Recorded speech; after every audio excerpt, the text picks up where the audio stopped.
Edu रिव में आपका स्वागत है।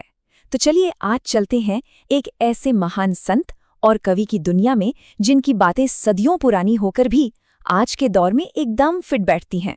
हम बात कर रहे हैं संत कबीर की। अब सोचिए जरा, 14वीं सदी का एक बुनकर, भला वो आज की इस भागदौड़ भरी जिंदगी में हमें एक बेहतर जीवन जीने के बारे में क्या सिखा सकता है ना मजेदार सवाल। चलिए इसी सवाल का जवाब ढूंढते हैं और कबीर के ज्ञान के धागों को एक एक करके खोलते हैं। तो सबसे पहले ये जानते हैं कि आखिर ये कबीर थे कौन, जो सिर्फ एक कवि नहीं बल्कि सच्चाई के एक बहुत बड़े कारीगर थे। जरा सोचिए, आज से कई 100 साल पहले 14वीं सदी की बात है। काशी यानी बनारस की गलियों में एक जुलाहा रहता था। नाम था कबीर और उनका काम भी बड़ा कमाल का था। जैसे वो अपने करघे पर धागों से कपड़ा बुनते थे, ठीक वैसे ही उन्होंने बड़े बड़े सरल शब्दों से जिंदगी के बहुत गहरे सबक बुन दिए, जिन्हें हम सब आज दोहे के नाम से जानते हैं। तो चलिए अब उनके ज्ञान के ताने बाने को समझना शुरू करते हैं और सबसे पहले पकड़ते हैं उस धागे को जो सबसे मजबूत है, सत्य और विनम्रता। कबीर कहते हैं, सांच बराबर तप नहीं, झूठ बराबर पाप, जाके हृदय सांच है ता हृदय गुरु आप। जरा सोच कर देखिए, कितनी गहरी बात कह दी। मतलब सच बोलने से बड़ी कोई तपस्या नहीं है और झूठ बोलने से बड़ा कोई पाप नहीं। कबीर के लिए सच्चाई के रास्ते पर चलना ही सबसे बड़ी पूजा थी। उनका मानना था कि जिसके दिल में सच्चाई होती है ना, असली ज्ञान यानी गुरु खुद ब खुद उसके दिल में आ बसते हैं। सच ही तो हर ज्ञान की नींव है। अच्छा, अब आते हैं विनम्रता पर। इसके लिए भी कबीर का एक बहुत ही मशहूर दोहा है। आइए देखते हैं कि महानता के बारे में उनका क्या नजरिया था। देखिए, कबीर यहाँ खजूर के पेड़ की मिसाल दे रहे हैं। पेड़ तो बहुत ऊंचा है, बहुत बड़ा है, लेकिन किसी काम का नहीं। न तो किसी थके हारे मुसाफिर को छाया दे पाता है और ना ही उसके फल किसी की पहुंच में होते हैं। तो मतलब क्या निकला? असली बड़प्पन इस बात में नहीं कि कोई कितना बड़ा या अमीर है, बल्कि इस बात में है कि वो दूसरों के कितने काम आता है। चलिए अब एक और बहुत जरूरी बात समझते हैं, और वो है बोलने की कला। हमारे शब्दों में कितनी ताकत होती है, इस पर कबीर क्या कहते हैं? ये दोहा तो हम सब ने कभी न कभी सुना ही होगा। कबीर कहते हैं कि अति यानी एक्सेस किसी भी चीज की अच्छी नहीं होती। जैसे सोचिए, बहुत ज्यादा बारिश हो जाए तो बाढ़ आ जाती है, बहुत ज्यादा धूप हो तो सूखा पड़ जाता है ना? ठीक वैसे ही न तो बहुत ज्यादा बोलना अच्छा है और ना ही एकदम चुप रहना। हर चीज में एक संतुलन होना बहुत जरूरी है। तो फिर सवाल यह है कि बोलना कैसा चाहिए? इसका जवाब भी कबीर के पास है इस दोहे में। यहाँ सबसे जरूरी शब्द है आपा खोए, मतलब अपने अहंकार को, अपने मैं को भुलाकर बोलना।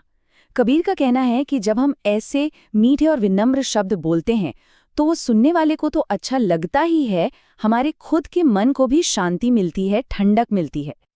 अच्छा, अब बात करते हैं कुछ प्रैक्टिकल टिप्स की। कबीर हमें अपने चरित्र को, अपने स्वभाव को बेहतर बनाने के लिए क्या सलाह देते हैं, आइए जानते हैं। अब ये जो दोहा है, ये थोड़ा उल्टा लग सकता है सुनने में। कबीर कहते हैं कि अपने निंदक यानी जो हमारी बुराई करता है, उसे अपने पास रखो।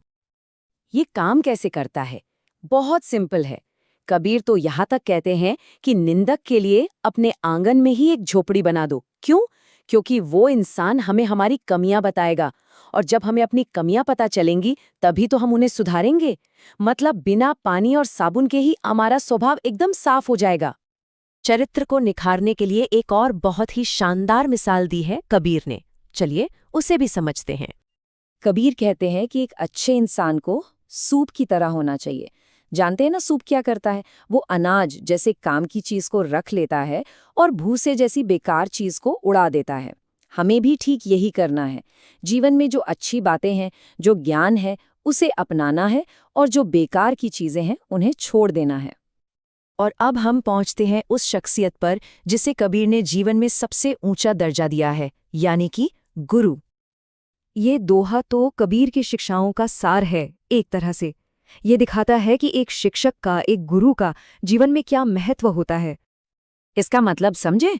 कबीर एक सवाल पूछते हैं कि अगर मेरे सामने गुरु और गोविंद यानी भगवान दोनों एक साथ खड़े हों तो मुझे पहले किसके पैर छूने चाहिए और वो खुद ही जवाब देते हैं कि मैं तो पहले गुरु के ही चरण स्पर्श करूंगा, क्योंकि अरे ये तो गुरु ही थे जिन्होंने मुझे भगवान तक पहुंचने का रास्ता दिखाया। इससे बड़ा सम्मान और क्या हो सकता है। तो चलिए, अब तक हमने जो भी बातें की, कबीर के ज्ञान के जिन धागों को हमने खोला, उन्हें एक बार फिर से समेट लेते हैं। तो हमने क्या क्या सीखा? पहली बात, सच से बड़ा कोई धर्म नहीं। दूसरी, असली बड़ा वो है जो दूसरों के काम आए। तीसरी, जीवन में संतुलन बहुत जरूरी है। चौथी, हमेशा मीठा और विनम्र बोलें। पांचवी, अपने आलोचना करने वालों से सीखें। छठी, अच्छे को अपनाएं और बुरे को त्याग दें। और सबसे जरूरी, गुरु ही ज्ञान का सबसे बड़ा स्रोत है। कबीर की ये बातें, ये दोहे सदियों बाद भी हमारा रास्ता रोशन करते हैं। अगर ये सब सीखने में मजा आया हो तो अपने सीखने की इस यात्रा को रुकने मत दीजिए। एजुरेव ऐप पर ऐसे और भी बहुत से पाठ मिलेंगे। ये ऐप प्ले स्टोर और iOS ऐप स्टोर दोनों पर उपलब्ध है। हमारे साथ जुड़ने के लिए आपका बहुत बहुत धन्यवाद। कबीर